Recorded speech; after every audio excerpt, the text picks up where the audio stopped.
गुरु ब्रह्मा गुरु विष्णु गुरुदेव महेश्वरः गुरु सासा गुरु ब्रह्मा तस्मै ஸ்ரீ குரவே நமः. நேயர்களுக்கு வணக்கங்கள். நான் உங்கள் ஜோதிடர் ராமலிங்க ராஜா. இன்று நாம் பார்க்க போகிற தலைப்பு பஞ்சாங்கம். பஞ்சாங்கம் என்றால் என்ன? பஞ்சாங்கம் தமிழ் வருடங்களை மையமாக கொண்டு ஆண்டுதோறும் வெளிவரும். இந்த பஞ்சாங்கத்தில் தமிழ் வருடங்கள் மொத்தம் 60 இருக்குது. 60 வருடங்கள் என்னென்னு நான் பின்னாடி வர பதிவில் நான் உங்களுக்கு சொல்கிறேன். இந்த 60 வருடத்தில் ஒரு வருடத்தில் 12 மாதங்கள் இருக்குது. அந்த 12 மாதங்களையும் 2 அயனங்களாக பிரிச்சிருக்காங்க. அதாவது சித்திரை, வைகாசி, ஆனி, ஆடி, ஆவணி, புரட்டாசி, ஐப்பசி, கார்த்திகை, மார்கழி, தை, மாசி, பங்குனி. இதே 12 மாதங்கள். இந்த 12 மாதத்தில் உத்தராயணம், தட்சிணாயனம் இன்னைக்கு 2 பிரிவாக பிரிச்சிருக்காங்க. அதாவது தை மாதத்திலிருந்து ஆனி மாதம் வரைக்கும் உள்ள 6 மாதங்கள் உத்தராயணம். தை, மாசி, பங்குனி, சித்திரை, வைகாசி, ஆனி இந்த 6 மாதங்களும் உத்தராயணம். அதுக்கப்புறம் ஆடி மாதத்துலேருந்து மார்கழி மாதம் வரை உள்ள மாதங்கள் 6 மாதங்கள் தட்சிணாயனம். அதாவது ஆடி, ஆவணி, புரட்டாசி, ஐப்பசி, கார்த்திகை, மார்கழி இந்த 6 மாதங்களும் தட்சிணாயனம். அதுபோக இந்த 12 மாதங்களையும் ருதுக்களாக பிரிச்சிருக்காங்க. ருதுக்கள்னால் 6 ருதுக்கள் இருக்குது. அதாவது வசந்த ருதோ, கிருஷ்ண ருதோ, வருஷ ருதோ, சரத் ருதோ, ஹேமந்த ருதோ, சிசிர ருதோ என்று 6 ருதுக்களாக பிரிச்சிருக்காங்க.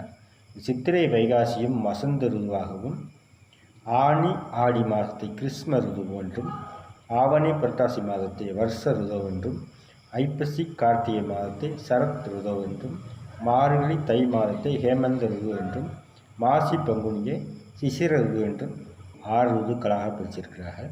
அதுபோக தமிழ் மாதங்கள் தமிழ் ராசி, அதாவது ராசியை மையமாக வைத்து தான் இந்த தமிழ் மாதங்கள் உருவாகியிருக்கு. அதாவது சித்திரையிலிருந்து பங்குனி வரைக்கும் உள்ளது, மேசத்திலிருந்து மீனம் வரைக்கும் 12 மாதங்களும் 12 ராசியை மையமாக வைத்து உருவாக்கியுள்ளனர்.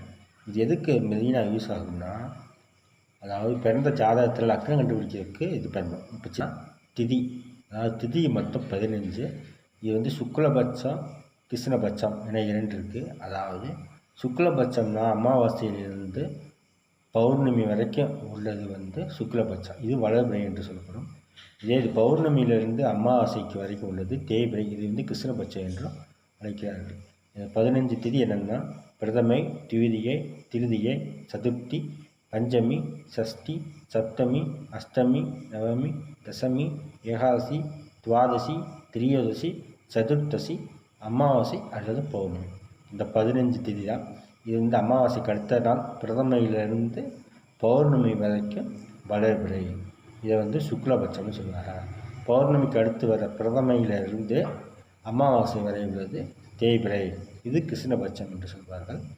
அதற்கப்புறம் பார்த்திங்கன்னா வாரங்கள் 7: ஞாயிறு, திங்கள், செவ்வாய், புதன், வியாழன், வெள்ளி, சனி. எல்லாத்துக்கும் தெரியும். அதுக்கப்புறம் பார்த்திங்கன்னா 27 நட்சத்திரங்கள்.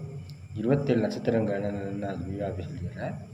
அசுவினி, பரணி, கிருத்திகை, ரோஹிணி, மிருகசீரிஷம், திருவாதிரை, புனர்பூசம், பூசம், ஆயில்யம், மகம், பூரம், உத்திரம், அஷ்டம், சித்திரை, சுவாதி, விசாகம், அனுசம், கேட்டை, மூலம், புராடம், உத்திராடம், திருவோணம், அவிட்டம், சதயம், புரட்டாதி, உத்திரட்டாதி, ரேவதி ஏன்னா 27 நட்சத்திரங்கள் இருக்குது.